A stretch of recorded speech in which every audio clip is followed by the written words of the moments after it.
Security Strategies Part 2. In this nugget, we're going to discuss further the methods with protecting data resources and dealing with malicious software specifically. Securing data and other computer resources might seem like a never ending task. Come to think of it, that's probably true. In this part of the chapter, you'll learn even more ways to securely authenticate users on a large network, physically protect computer resources, destroy data before you toss out a storage device, and educate users to not unintentionally compromise the security measures you've put in place. The most popular type of token used to authenticate a user is a smart card, which is any small device that contains authentication information. The information in the smart card can be keyed in into a logon window by a user, read by a smart card reader when the device is inserted in the reader, or transmitted wirelessly. You also need to know that some people don't consider a card to be a smart card unless it has an embedded microprocessor. A key fob is a smart card that fits conveniently on a keychain. RSA Security, which has its website rsasecurity.com, a leader in authentication technologies, makes several types of smart cards called Secure IDs or RSA tokens. One Secure ID key fob by RSA Security is shown here in this slide, figure 9-20. The number on the key fob changes every 60 seconds. When a user logs onto the network, she must enter the number on the key fob, which is synchronized with the network authentication service. Entering the number proves that the user has the smart card in hand, because the device does not actually make physical contact with the system. This is also called a contactless token. An example of a contact token is an employee badge or other smart card with a magnetic stripe that can be read by a smart card reader. In this diagram, figure 9-21, it shows a smart card that has a magnetic stripe in it. Because these cards don't contain a microchip, they are sometimes called memory cards. They can be read by smart card readers, such as this item right here in figure 9-22. A major disadvantage of this type of smart card is that each computer used for authentication must have one of these smart card reader machines installed. Also, in the industry, because a smart card with a magnetic stripe does not contain a microchip, some in the industry really don't consider it to fit into the category of a smart card, but rather they call it simply a magnetic stripe card. A device or a biometric device is an input device that inputs biological data about a person, which can identify a person's fingerprints, handprints, face, voice, retinal, even iris, and even handwritten signatures. In your textbook, you can refer to figure 9-23, and it shows one biometric input device called an iris reader. Of course, that scans your iris. Iris scanning is one of the most accurate ways to identify a person using biological data. Oops, sorry about that. You can use all kinds of security methods to encrypt, password protect, and hide data. But if it really is that important to the company, one obvious thing you can do is to keep the computer behind the locked door. Don't throw out a hard drive, CD, DVD, tape, or other media that might have personal or corporate data on it unless you know that that data cannot be stolen off the device. Trying to wipe a drive clean by deleting files or even using Windows to format the device does not completely destroy the data. Here are some ways to destroy the printed documents and sanitize the storage device. A degausser exposes a storage device to a strong magnetic field to completely erase the data on a magnetic hard drive or tape drive, as you can see here in figure 9-26. For best destruction, however, use a degausser and also physically destroy the drive. Degaussing does not erase the data on a solid-state drive, hard drive, or other flash media because these devices don't use a magnetic surface to hold the data. Remember though that in A plus 220-802 exam, you are expected to know about the data destruction techniques, including how to do a low-level format, drive wipe, shredder, degausser, and drill, which can do physical damage to a hard drive. Generally speaking, the weakest link in setting up a security in a computer environment is, of course, the employees or the people. That's because people can often be tricked into giving out private information. Even with all the news and hype about identity theft and criminal websites, it's amazing how well these techniques still work. Many users still unknowingly download a funny screensaver, open an email attachment, or enter credit card information on the web without really regard to security. A good support technician like you is aware of the criminal practices used and is able to teach users how to recognize this mischief and avoid it. Here's a list of important security measures that users need to follow to protect passwords and the computer system. Malicious software, also called malware or computer infestation, is an unwanted program that means you harm and is transmitted to your computer without your knowledge. Grayware is any annoying and unwanted program that might or might not mean you any harm. In this part of the chapter, you'll learn about the different types of malware and grayware, what to do with it to clean up an infected system, and how to protect a system from infection. The biggest, most important thing about the art of war is you need to know who your enemies are. There are different categories of malicious software and scamming techniques listed in this textbook. Be mindful that in the CompTIA Plus 220802 exam, you are expected to be able to compare and contrast viruses, trojans, worms, spywares, and rootkits.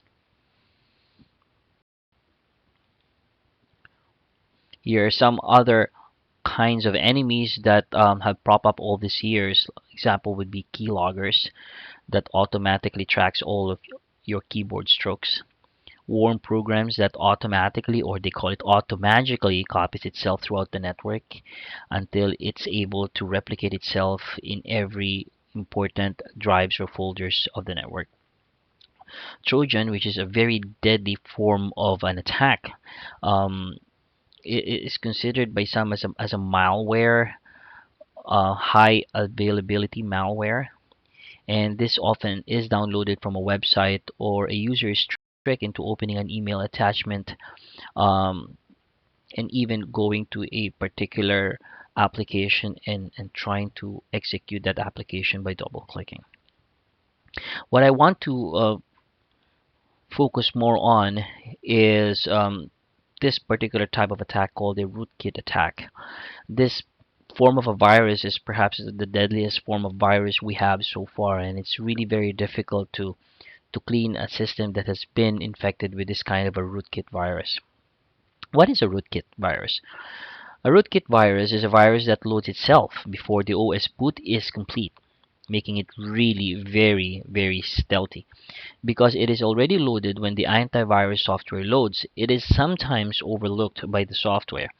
A rootkit can hide folders that contain software it has installed and can hijack internal Windows components so that it masks when information Windows provides to user modes such as the Task Manager, Windows Explorer, the Registry Editor, and even the antivirus software itself.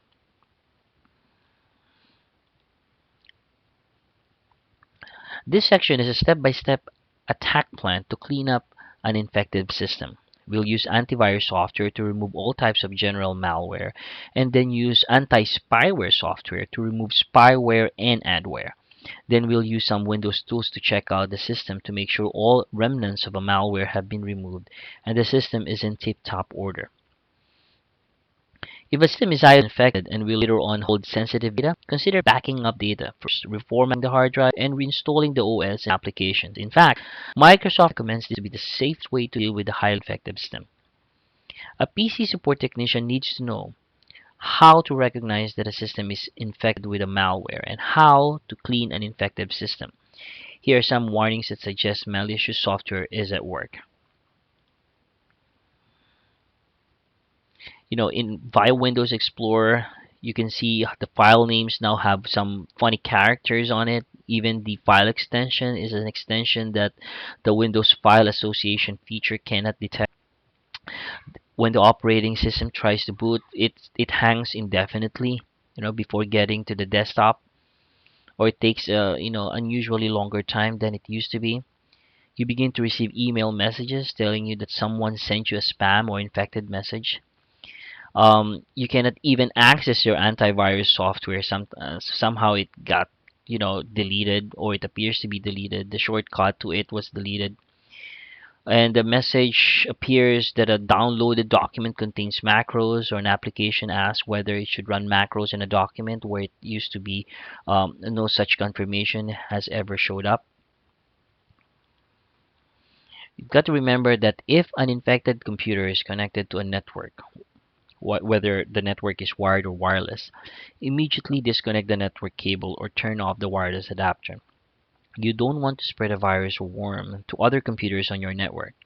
A quarantined computer is not allowed to use a regular network that other computers use. If you need to use the internet to download AV software or update the virus signature of that software, take some precautions first. Consider your options. Can you disconnect other computers from the network while this one computer is connected? Or a special quarantine network? Can you isolate that computer from your local network and redirect that to a quarantine network? If neither option is possible, try downloading the AV software updates while the computer is booted into a safe mode with networking.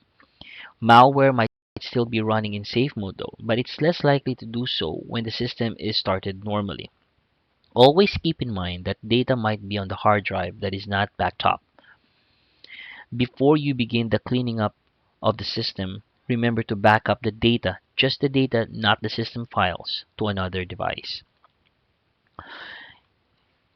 Table 9-1 lists popular antivirus software for personal computers and websites that also provide information about viruses. It's handy to have AV software on a CD so that you don't need internet access to download the software. But recognize that this AV software won't have the latest updates. You'll still need these updates downloaded from the internet before the software will catch newer virus. If AV software is already installed and you suspect an infection, update the software and perform a full scan on the system. If you have problems running the AV software, try running it in safe mode. In safe mode, a virus might not load that is keeping the AV software from working or from detecting the virus. To completely clean a badly infected system, experience says use more than one anti-malware product. Almost all AV software products today also search for adware and spyware. However, software specifically dedicated to removing this type of malware generally does a better job than does those of the antivirus software. Here in this list, table 9-2, it lists some products that can catch adware, spyware, cookies, browser hijackers, dialers, keyloggers, and even trojans. Some malware hides its program files in restore points stored in system volume information folder maintained by the system protection. If system protection is on, AV software cannot clean this protected folder. To get rid of that malware, you can turn off the system protection and run the antivirus software again so that it can clean the system volume information folder. Realize that when you turn off system protection, all your restore points are permanently lost. Next, you'll need to clean up anything the anti-malware software left behind. Sometimes AV software tells you it is not able to delete a file, or it deletes an infected file but leaves behind an orphaned entry in the registry or startup folders. If the AV software tells you it was not able to delete or clean up a file, first check the AV software website for any instructions you might find to manually clean things up. In this section, you'll learn about general things you can do to clean up what might have been left behind.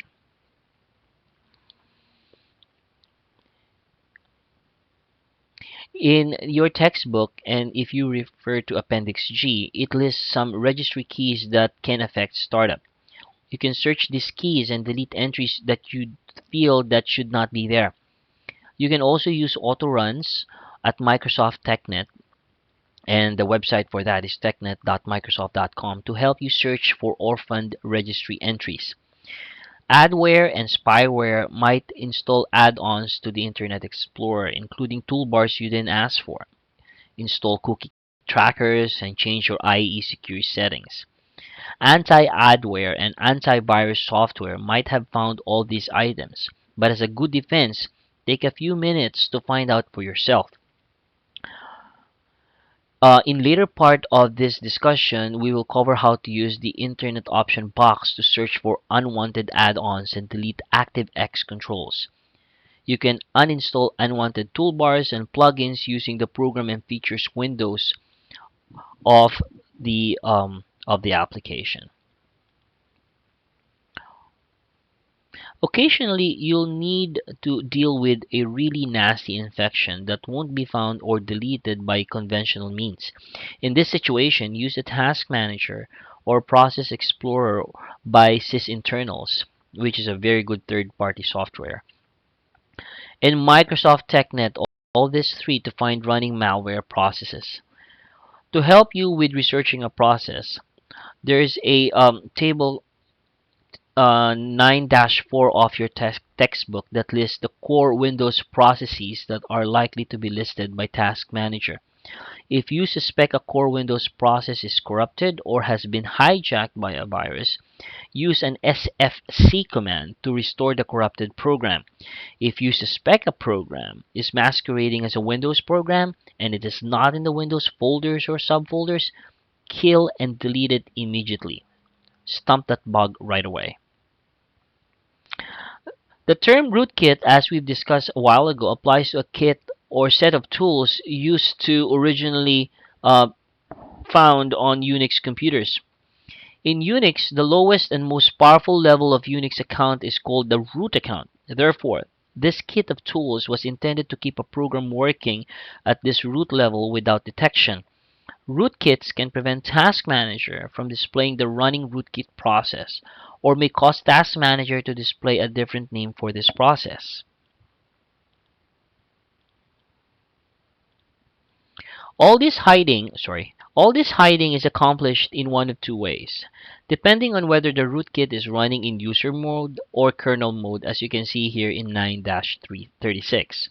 A rootkit running in a user mode intercepts the API calls between the time when the API retrieves the data and when it is displayed in a window. A rootkit running in kernel mode actually interferes with the Windows kernel and substitutes its own information in place of the raw data read by the Windows kernel. Because most antivirus softwares, to one degree or another, relies on Windows tools and components to work, the rootkit is not detected if the Windows tools themselves are infected. Rootkits are also programmed to hide from specific programs designed to find and remove them. The Windows UAC box has been known to catch a rootkit before it installs itself. I would recommend that the best known anti-rootkit product out there as of this time of recording is called Blacklight by F-Secure, and this can be found and downloaded for a free trial period on the website f-secure.com. You may want to check that out. If an infected computer will not boot, it might be that the boot sectors of the hard drive are infected or damaged, or the BIOS code might be corrupted. Here are the methods to deal with this kind of problems.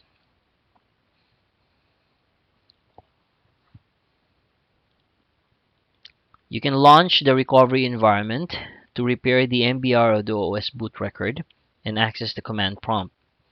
You can actually use the command specifically bootrec, either fix MBPR parameter or fix boot parameter, to specifically designate the kind of repair mode that you would like to use or apply on your root blocks. Like I said, if the BIOS code is corrupted, you can actually go to the manufacturer's website or the motherboard manufacturer's website to actually look for for flashing the BIOS and reinstalling the actual BIOS software. Assuming that your system is clean at this point, if system protection is still turned off, turn it back on and create a restore point. Now would be a good time to go over with the user some tips presented earlier in this discussion to keep the system free from malware. Sometimes the most overlooked step in preventing a malware infection is really to educate a user. Once your system is clean, you'll certainly want to keep it that way. The best practices you need to follow to protect a system against a malware are listed next. The first three methods are the most important ones, of course, but I would like to add here that is not presented in the book is the if you're using a virtual machine is to create a snapshot of the virtual machine itself. This is like a backing up the entire system image of your host operating system. It makes it much easier to go back to a certain point before the actual infestation. And generally, this is a much faster way to recover from an actual virus attack than actually cleaning it manually. Remember, if malware installs itself while you're logged on as administrator, it will most likely be running under this account with more privileges and the ability to do more damage than if you had been logged on under a less powerful account would be quite significant and profound. Always use a standard user account with lesser privileges for your everyday normal computer activities if it's possible. I hope this has been informative for you, and I would like to thank you for viewing.